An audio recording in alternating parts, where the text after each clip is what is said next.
I, 26 female, have and my mom's, 54 female, child and only daughter to my dad who she met after breaking up with my uncle Bob, 53 male, who had cheated on her with my aunt Jane, 51 female, and was pressured into marriage by their parents. Finding out Jane was pregnant with my cousin Amelia, 32 female. I'm not sure about all the details, but from what I've gathered, Bob started sleeping with Jane because she was willing while my mom wanted to wait until marriage. My grandparents were very religious and traditionalists.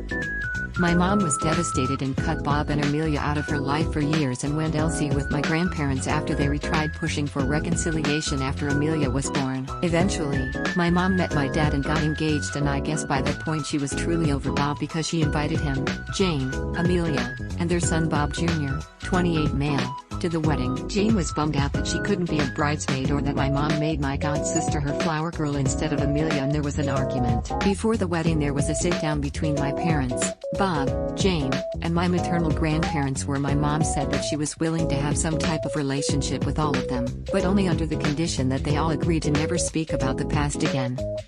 From that day on, me and my cousins all grew up together and never knew the truth, and I thought we were all one big happy family, so I was surprised my mom wasn't as sympathetic as I thought she should be when it turned out that Bob had been cheating on my aunt multiple times with different women.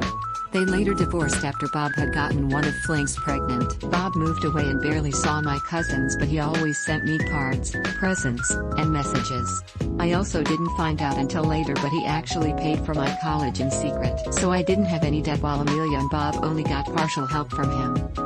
Recently my uncle Bob passed away and his lawyer requested that I attend the will reading, and I went to more so support my cousins. I was floored when I realized that I got almost everything.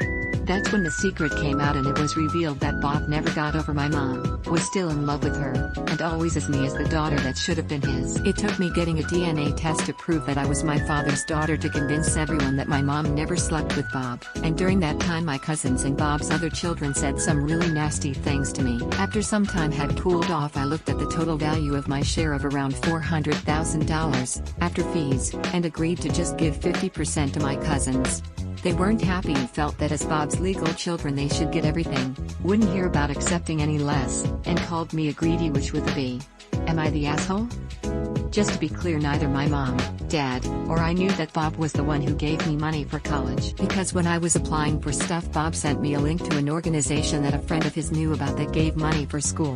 The place seemed legit and asked me to show my college acceptance letter along with a 300 to 500 word personal statement and a copy of my transcripts, and that I'd find out in about 2 weeks if I got it. After he got the stuff I sent, Bob Googled the average of the school I was going to go to and mailed me a check for that amount. The check was sent to a P.O. box that I had, and that's how Bob would send me the money every year. Also, Bob did leave his children something. Amelia got $20,000. Bob Jr. got $10,000 plus a car. Bob's other son $10,000 plus his other car. Bob's other daughter got ownership of his small beach house. She's the only one who lives in the same state as it.